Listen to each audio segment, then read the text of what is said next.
পাখির গানে মুখরিত বদ্ধভূমি ৭১, শহীদদের ত্যাগের মহিমায় ধন্য এই প্রান্তর।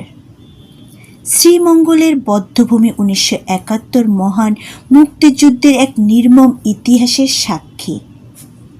১৯৭১ সালে পাকিস্তানি হানাদার বাহিনী শত শত নিরীহ বাঙালি ও চা শ্রমিককে নির্মমভাবে হত্যা করে এখানে মাটি চাপা দিয়েছিল। সবুজ প্রকৃতির কোলে বেড়ে ওঠে শ্রীমঙ্গল আমাদেরকে শেখায় শান্তি, আনন্দ ও ভালোবাসা।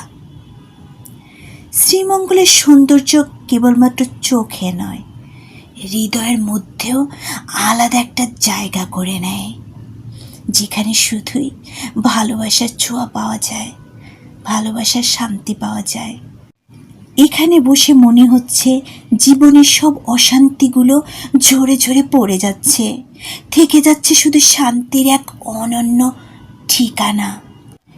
এখানে এসে আমার শুধু মুক্তিযুদ্ধের সেই দিনগুলোর কথা মনে হচ্ছে।